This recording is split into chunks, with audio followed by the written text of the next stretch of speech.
Bonjour à tous et bienvenue sur les astuces de Margot. Aujourd'hui on se retrouve pour une nouvelle vidéo bien-être dans laquelle je vais vous partager 3 activités qui ont contribué et qui contribuent encore aujourd'hui de façon notable à mon bonheur. Donc ce sont 3 choses que je vous recommande très fortement de tenter d'intégrer à votre quotidien. Alors je vois vraiment une différence entre les périodes où j'incorpore ces 3 activités et les périodes où je ne le fais pas. C'est-à-dire que je vais avoir vraiment le moral bien plus bas que d'habitude, beaucoup moins de motivation, beaucoup plus de stress, aussi des difficultés à gérer le stress, donc quand quelque chose de négatif se passe, ça va beaucoup plus m'impacter quand j'ai pas ces 3 activités que quand je les ai. Je vais aussi être moins joyeuse, hein, forcément. Et derrière, ça veut dire aussi que j'ai tendance à être plus susceptible, parce que forcément, quand les choses ne vont pas, on a tendance un petit peu à les ressasser. En bref, les 3 activités dont je vais vous parler, ce sont des choses qui me permettent de mieux apprécier les bons moments quand ils sont là, et de mieux gérer les moments un peu moins sympas quand ils sont là aussi, parce qu'il y en a, forcément, c'est la vie. La première chose dont je souhaite vous parler, c'est de la méditation. Alors si vous avez jamais pris un cours de méditation ou utilisé une application de méditation, vous êtes probablement un petit peu perdu. Donc, commençons par là. La méditation, c'est une pratique qui vise à focaliser l'esprit pour réussir à calmer le flot de pensée, et derrière, ça produit généralement à minima une grande relaxation. Dans le meilleur des cas, vous êtes complètement zen. Alors quand je vous dis que je pratique la méditation, c'est très variable. Ça peut être des méditations libres comme des méditations guidées, ça peut être des méditations récurrentes, donc que je vais faire une fois par jour pendant X jours, ou alors beaucoup plus ponctuelles. Si vraiment j'ai eu un gros coup de stress, je vais faire une petite séance de méditation pour réussir à apaiser tout ça et à reprendre un petit peu le dessus sur ce qui a pu m'impacter, et me faire réagir d'une façon où j'aurais pas forcément réagi si j'avais été moins fatiguée, si j'avais été moins stressée déjà de base, enfin vous voyez ce que je veux dire. Donc globalement, la méditation, ça me permet de prendre le recul nécessaire pour respirer un bon coup, observer la situation et me dire qu'en fait, ça va. Il n'y a pas mort d'homme, tout va bien, ne stresse pas, ça va aller. Alors si jamais ça vous intéresse, au début, c'est comme pour tout, hein. La méditation, on sait pas trop ce qu'on fait, donc forcément, recommandation numéro 1, le faites pas seul. Choisissez une méditation guidée, soit parce que vous avez un cours à côté de chez vous, soit une application directement.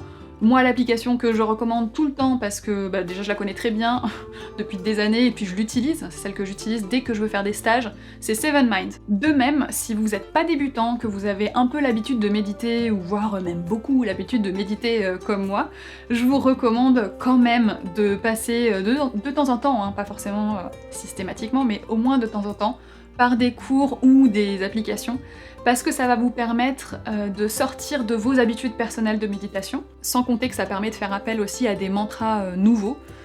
Moi, je tourne vite en rond avec mes mantras personnels, et parfois ça ne m'impacte plus autant qu'au début. L'application donc par laquelle moi je passe, je vous l'ai déjà dit un peu plus tôt, c'est Seven Mind. C'est une application que j'utilise depuis des années, que je connais très bien, qui a l'avantage aussi de mettre très régulièrement de nouvelles méditations, donc ce soit des méditations ponctuels, ce qu'ils appellent des singles, ou des stages, donc qui vont être sur plusieurs jours, en général c'est une semaine.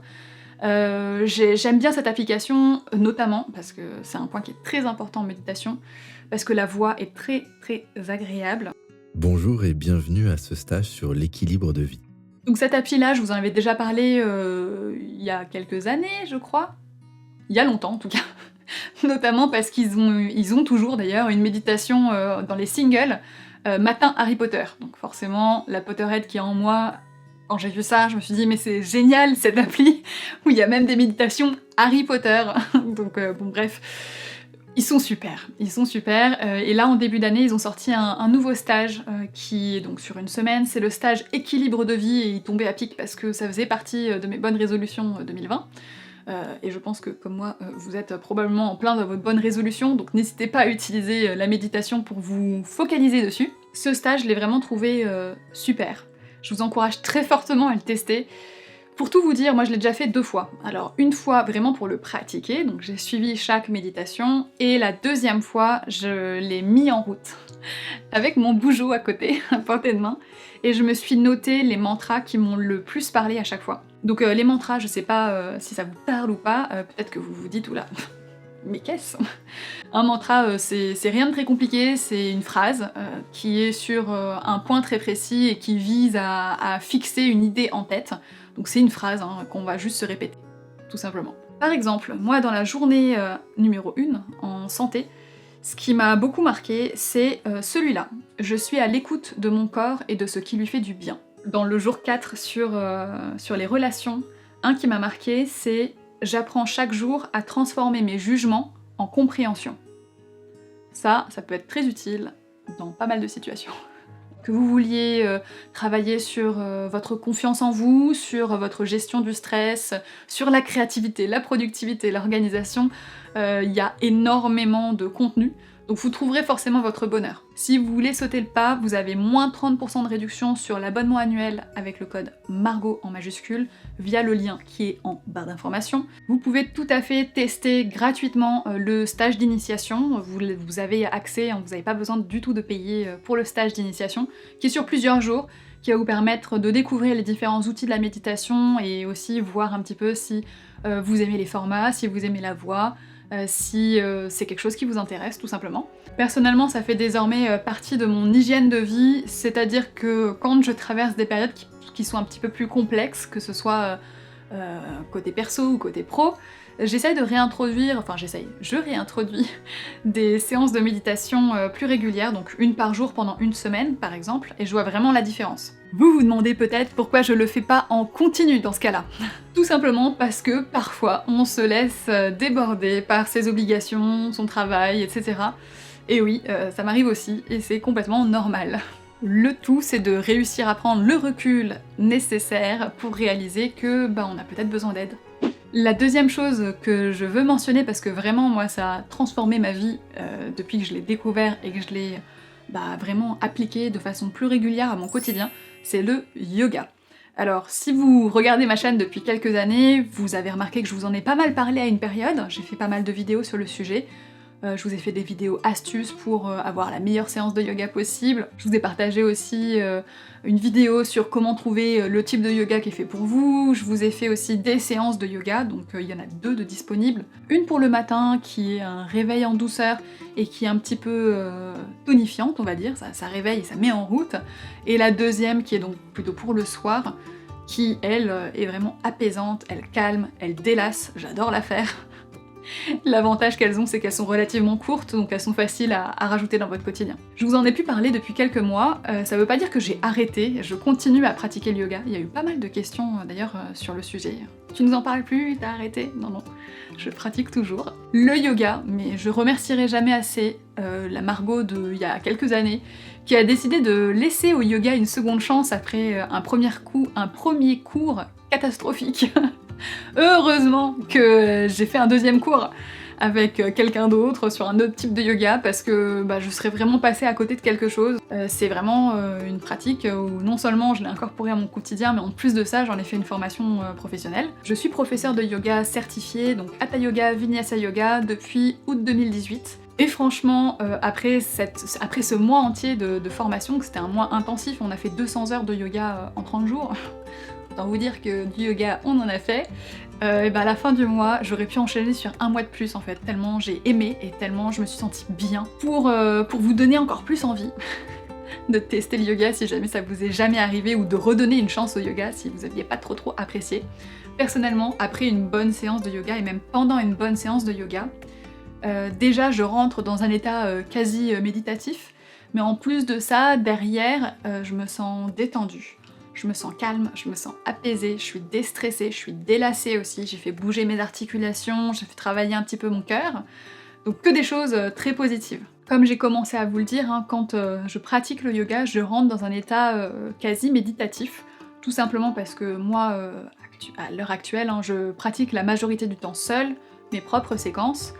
Donc, pour savoir, entre guillemets, c'est la grande question que souvent les élèves se posent, combien de temps on reste dans les postures, c'est en fonction du nombre de respirations. Donc forcément, quand je le fais pour moi, je dois compter mon nombre de respirations. Comme je suis obligée de me focaliser et de compter mon nombre de respirations quand je suis dans la posture, je peux penser à rien d'autre en fait, parce que si je pense à autre chose, j'oublie où est-ce que j'en suis, et puis après, ça devient compliqué.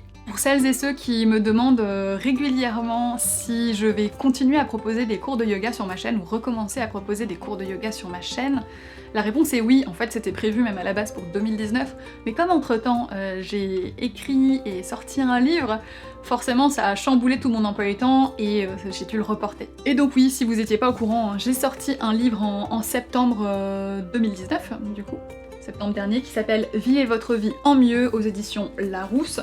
Je vous invite très fortement à aller vous pencher dessus parce qu'en cette période de début d'année avec les bonnes résolutions, je pense que ça pourrait fortement vous intéresser et vous être utile surtout. Le dernier point que je tiens absolument à mentionner dans cette vidéo, et vous pouvez pas être passé à côté hein, si vous regardez régulièrement ma chaîne, c'est le bullet journal. J'ai une véritable passion pour le bougeot depuis plusieurs années. La preuve en images, voilà, mes différents bougeots, je les ai conservés. Et il me manque le premier, j'ai jamais réussi à le retrouver, je sais pas où est-ce qu'il est passé. Dans un déménagement, il a dû se perdre, être égaré.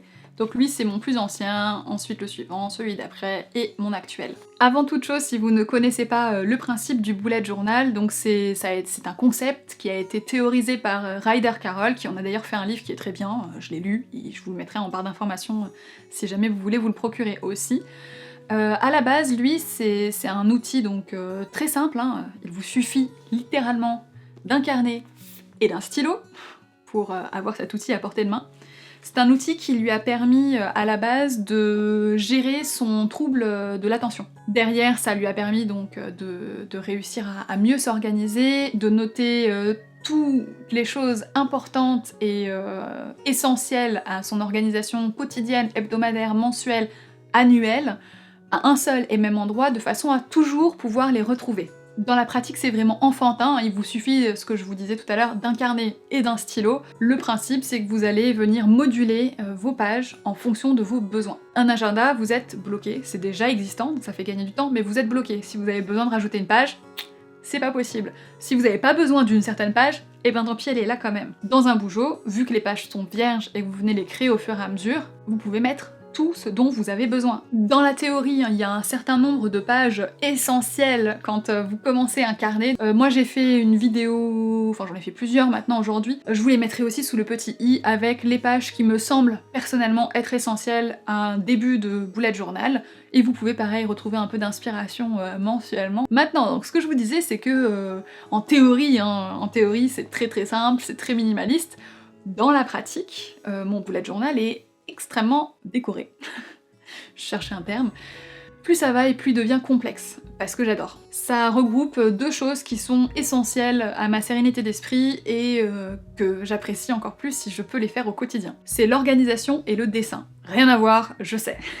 L'organisation, je vous apprends rien, à un certain stade de votre vie, ça devient absolument indispensable, entre la vie professionnelle, la vie familiale, les amis, les voyages, les vacances, les deadlines pour les impôts ou je ne sais quoi. Au bout d'un moment, il y a besoin de prendre certaines choses en note. Avec un bougeot, ou en tout cas avec l'organisation de façon générale, vous allez être plus serein parce que vous savez ce que vous devez faire, vous savez quand vous devez le faire, vous savez comment le faire, et ça vous permet aussi de mettre toutes ces informations-là qui sont importantes et que vous risquez d'oublier sur papier. Donc vous savez que vous n'allez pas les oublier, il n'y a pas de souci, vous avez tout noté. L'avantage du bougeot par contre, c'est que au-delà de noter ce que vous avez à faire, il vous permet d'écrire. Quand j'ai trop de choses en tête et que j'arrive pas à me focaliser sur ce qu'il faut que je fasse, parfois juste les mettre sur le papier, ça aide. Si vous aviez un journal intime quand vous étiez plus jeune, ou peut-être même que vous en avez encore un, vous comprenez totalement de quoi je parle. Au-delà des problèmes qu'on peut avoir, ça vous permet aussi de coucher sur papier tout ce qui est envie, objectif, bonne résolution, peut-être les choses que vous avez réussi à mettre en place dans votre vie au fur et à mesure, vos souvenirs si vous partez en vacances, peut-être que vous allez utiliser quelques pages pour noter des petites choses, coller des photos. Bref, c'est un outil qui vous permet aussi de vous exprimer au niveau de votre créativité. J'en viens du coup au dernier point, le dessin. Si le bougeot est traditionnellement très minimaliste, rien ne vous empêche, si vous le voulez, de le rendre beau, plus complexe, plus décoré, et d'en profiter pour dessiner dedans. Au fur et à mesure du temps, mes bougeots sont devenus de plus en plus complexes. Au début, ils étaient vraiment extrêmement simples. Je vais vous montrer un petit exemple. Tac, voilà, j'ai ouvert au pif. Il y a un peu de couleur, mais c'est tout, il n'y a pas du tout de dessin. Et au fur et à mesure du temps, ils se sont complexifiés, mais tout simplement parce que j'adore profiter de cet espace-là pour le rendre le plus agréable possible à mon œil. Voilà, chacun ses goûts après. J'adore ces moments-là parce que ça me permet aussi de me poser, de prendre le temps. Je sors crayon, stylo, je réfléchis, je me mets un thème, et ça me permet de, à nouveau, rentrer dans un état quasi méditatif. Donc l'avantage du bougeot, c'est que, en plus d'être beau, il est également utile. Maintenant, si vous avez déjà un système d'organisation qui vous convient très bien, je vous invite simplement à essayer de vous trouver une activité créative comme du dessin, de l'aquarelle, peut-être de la sculpture, de la musique, de la photographie. Essayez de vous tourner vers quelque chose qui vous oblige à prendre du temps, du recul, à observer, à écouter, à vous poser. Parce que ça va tout simplement vous aider à être dans le moment présent. Il n'y a pas de passé à ressasser, il n'y a pas de futur dont vous allez vous soucier, pas de regrets, pas de peur. Vous allez être tout simplement là, maintenant. Vous l'aurez probablement remarqué. Au final, les activités qui, moi, m'aident le plus à me sentir le mieux et à mieux réagir aux événements négatifs qui peuvent arriver dans ma vie, ce sont les activités qui me forcent à ralentir. On est dans un monde où tout va à 1000 à l'heure, où on a tout au bout des doigts. Internet, forcément, on a toutes les informations maintenant, tout de suite, dès qu'on les veut, et même parfois avant de les vouloir, on les a déjà sous les yeux. Souvent, c'est une bonne chose. Ça nous permet de faire énormément de choses. Maintenant, on a tendance à oublier de prendre du temps pour soi. Donc avec ces 3 activités que je vous propose, j'espère que vous allez prendre du temps pour vous, prendre le temps d'être, juste d'être là, de suivre une méditation guidée, prendre le temps de bouger, prendre le temps de respirer, prendre le temps de vous organiser et prendre le temps de dessiner, de profiter en fait. Contrairement à ce qu'on pourrait croire, et ça va être mon dernier point pour vous laisser avec cette petite phrase motivante, c'est pas parce qu'on prend le temps de ralentir qu'on perd du temps. Après ces parenthèses de bien-être, je suis encore plus motivée, j'ai encore plus de volonté, je suis encore plus joyeuse, optimiste et pleine d'énergie. Parfois juste ralentir, ça permet de se rebooster. Si vous aussi vous avez parfois l'impression que ça va trop vite, que les jours passent et se ressemblent, que vous êtes tout le temps fatigué, que vous êtes pas forcément très bien dans votre tête ou dans votre corps, ou les deux, prenez un tout petit peu de temps pour vous, testez une de ces 3 activités, ne serait-ce qu'une seule semaine. Ça vous engage vraiment pas à grand chose. Je peux vous garantir que en ce très court laps de temps, vous verrez une amélioration dans votre état physique et mental. J'espère que cette vidéo vous a plu. Si jamais vous voulez tester l'application 7Mind, n'oubliez pas que vous avez une partie initiation qui est complètement gratuite.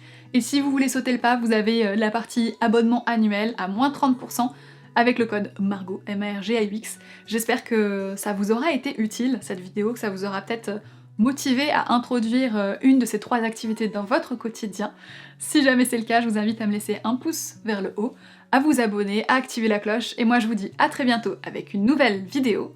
Mais surtout, prenez soin de vous, et n'hésitez pas à m'envoyer des petites nouvelles de votre première séance de méditation, ou de votre première séance de yoga, ou alors de votre bullet journal. Envoyez-moi des petites photos, tout ça. Et encore une fois, prenez du temps pour vous. Soyez un peu égoïste. Un tout petit peu, ça fait juste du bien, hein, c'est... voilà.